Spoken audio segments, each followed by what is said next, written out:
कालू कौवा बहुत ही लालची था। इसका कुछ काम करने को जी नहीं करता था, इसीलिए वो अपनी पत्नी से हर वक्त बातें सुनता रहता था। आज भी मामूल के मुताबिक उसकी पत्नी उसको ताने दे रही थी, मेरी तो जिंदगी बर्बाद हो गई तुझसे शादी करके। मेरे माता पिता तो इतने अमीर थे कि किसी चीज की कमी नहीं थी मुझे। जब से तुमसे शादी हुई है एक भी सुख का दिन नहीं देखा। मेरी तो किस्मत ही फूटी थी जो तुमसे शादी हो गई। मेरे लिए तो बहुत अच्छे रिश्ते आए थे। मेरे माता पिता को पता नहीं तुमने क्या नजर आया जो तुझसे मेरी शादी कर दी। कालू कौवा तंग आकर घर से बाहर चला जाता है। रास्ते में उसे एक पुराना दोस्त मिल जाता है। अरे बबलू कबूतर, मेरे दोस्त, कैसे हो तुम? कालू कौवे, मैं तो बिल्कुल ठीक हूँ। तुम सुनाओ, तुम कैसे हो? तुम्हारी पत्नी कैसी है? अरे उससे क्या होना है, वो तो बिल्कुल वैसी ही है। अभी अभी उससे बातें सुनकर आया हूँ।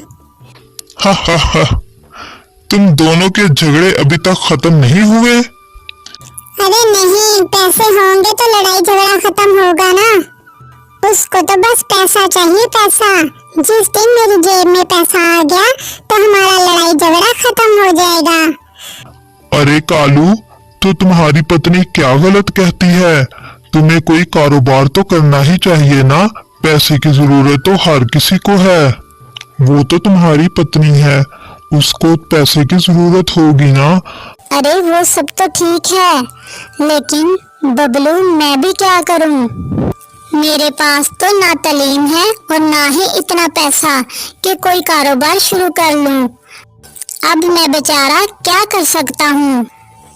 कालू, मैं तुम्हें कहता था ना कि अपनी तालीम मुकम्मल कर लो, मगर तुमने मेरी एक नहीं सुनी। अब मुझे देख लो, मैं डॉक्टर हूँ और खूब पैसे कमा रहा हूँ। मेरे अस्पताल में कभी आकर देखना, इतना रश रहता है कि खड़े होने की जगह भी नहीं मिलती।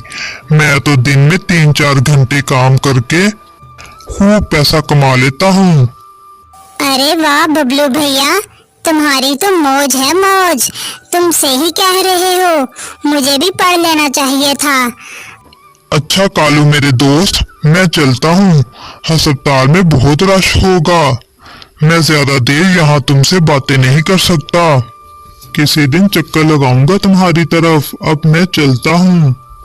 बबलू कालू से बातें करने के बाद वहां से चला जाता है, लेकिन कालू बैठा अभी भी उसकी बातों का ही सोच रहा था।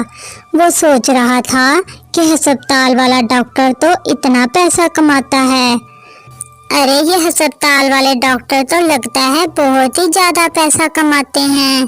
बस 3-4 घंटे काम करो और खूब पैसा कमाकर आराम से बैठ जाओ। वैसे मैं सोच रहा हूँ डॉक्टर बनना कौन सा इतना मुश्किल काम है। बस एक क्लिनिक ही तो चाहिए। कौन सा कोई डॉक्टर से जाकर कहता है कि अपनी डिग्री दिखाओ। सामान तो मैं कहीं ना कहीं से चोरी कर ही लूंगा और क्लिनिक में किसी दूर दराज इलाके में ही बनाऊंगा, क्योंकि अपने इलाके के लोग तो मुझे जानते हैं। यही सोचकर वो अस्पताल बनाने का इरादा कर लेता है और अपनी पत्नी के पास चला जाता है। काली, कल तुम मुझे बहुत बातें सुना रही थी ना, इसीलिए मैं काम करने का फैसला कर चुका हूँ। मुझे दूर एक गांव में बहुत ही अच्छी नौकरी मिल गई है। अब मैं ढेर सारा पैसा कमाऊंगा और तुम भी खुश हो जाओगी। क्या सच में कालू, आपको नौकरी मिल गई है? क्या काम मिला है आपको? अरे तुम बस आम खाओ, पेड़ मत गिनो। नौकरी तो बहुत ही अच्छी मिली है। तुम ऐसा करो, कुछ दिन के लिए तुम अपने माता पिता के पास चले जाओ। मैं कभी कभी तुमसे मिलने आ जाया करूंगा। बस थोड़े से अरसे में हम बहुत ही ज्यादा पैसा जमा कर लेंगे, फिर मैं तुम्हारी सारी ख्वाहिशें पूरी करूंगा। अरे वाह कालू जी, शादी के बाद मैं आपसे पहली बार ये सुन रही हूँ। दिल खुश हो गया आज तो। इसी खुशी में मैं आपको गर्मा गर्म चाय पिलाती हूँ। अरे वाह, पैसे का तो नाम सुनते ही काली एक फर्माबरदार पत्नी बन गई। कालू कौवा तैयारी करके दूसरे इलाके की तरफ चला जाता है। वो वहां जाकर चुराए हुए पैसों और सामान से एक क्लिनिक बना लेता है। आसपास के पक्षी जब ये देखते हैं कि यहाँ एक नया डॉक्टर आया है तो वो उसके पास जाना शुरू कर देते हैं, क्योंकि उस इलाके में और कोई क्लिनिक नहीं था। डॉक्टर साहब, मुझे सर दर्द की दवा दे दें। बड़े अरसे से मेरे सर में बहुत ही दर्द रहता है। हाँ, अभी तुम्हें ऐसी दवा दूंगा, 2 मिनट में आराम आ जाएगा। डॉक्टर साहब, हमें दवा लेने के लिए बहुत ही दूर जाना पड़ता है। आपने बहुत ही अच्छा किया जो इस इलाके में आकर क्लिनिक बना लिया। हम सब तो अब आप ही से दवा लेने आया करेंगे। बहुत शुक्रिया, इसीलिए तो इस इलाके में क्लिनिक बनाया है मैंने। कालू कौवे के पास एक के बाद एक मरीज आना शुरू हो गए थे। कालू कौवा गूगल से चेक करके उल्टी सीधी दवाइयाँ पक्षियों को दे देता था। इस इलाके में ना तो कोई और डॉक्टर था और ना ही लोग पढ़े लिखे थे, इसलिए कालू कौवे का ढोंग किसी को नजर नहीं आ सका। बस 1 हफ्ते के अंदर ही कालू कौवे ने बहुत पैसा कमा लिया था। वो सारे पैसे लेकर अपनी पत्नी के पास जाता है और उसे माता पिता के घर से बुला लेता है। इतने पैसे देखकर उसकी पत्नी बहुत ज्यादा खुश हो गई थी।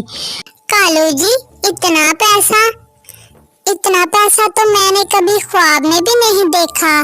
काली कौवी बहुत ही खुश थी। वो एक प्यारा सा घर बना लेते हैं। कालू जी, मैंने तो कभी ख्वाब में भी नहीं सोचा था कि आप मुझे इतना सुख दिखाएंगे और इतना खूबसूरत घर बनाकर देंगे। हाँ, अब बस तुम्हें मज़ीद शिकायत का मौका नहीं मिलेगा। हम दिन ब दिन अमीर ही होते चले जाएंगे, तुम बस देखती जाओ। कुछ दिन मौज उड़ाकर कालू कौवा अपने काम पे वापस चला जाता है। गांव में कालू कौवे का अच्छा काम चल गया था।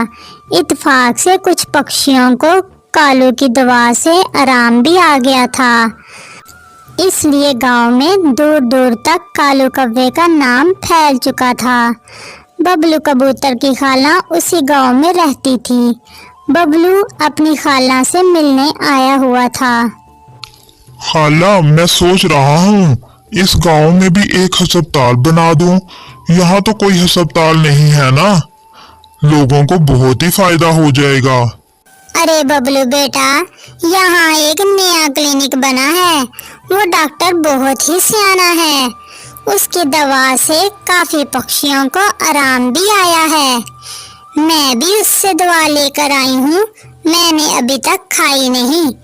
तुम यहाँ बैठो, मैं दवा खाकर आती हूँ। बबलू की खाला दवा खाते ही जमीन पर गिर जाती है और तड़पने लगती है। हाय हाय बबलू बेटा, मैं तो आज मर ही जाऊंगी। ये कैसी दवा थी, मुझे तो कुछ नजर भी नहीं आ रहा। लगता है कि मैं मर रही हूँ। बबलू फौरन से सारी दवा देखता है, लेकिन वो देखता है कि सारी दवा गलत दी गई है।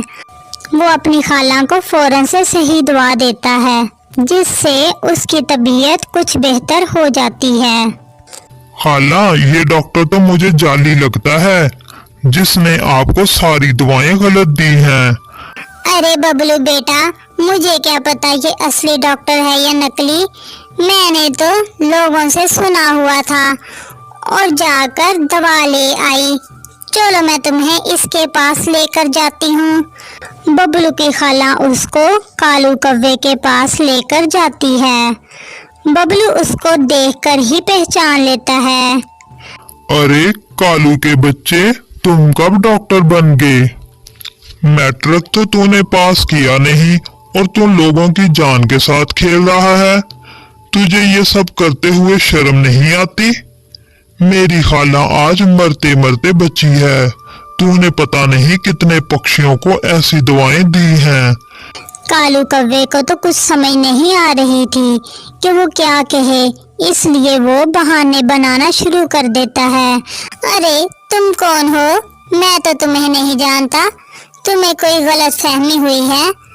अभी मैं पुलिस को बुलाता हूँ, फिर तुम्हें सब याद आ जाएगा।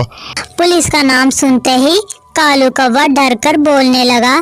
अरे बबलू भैया, मुझे माफ कर दो। दोबारा मैं ऐसा नहीं करूँगा। मुझे पुलिस के हवाले मत करना। गांव में रहने वाले सब पक्षियों को जब ये पता चलता है कि कालू असली डॉक्टर नहीं था, तो वो इसकी खूब धुलाई करते हैं।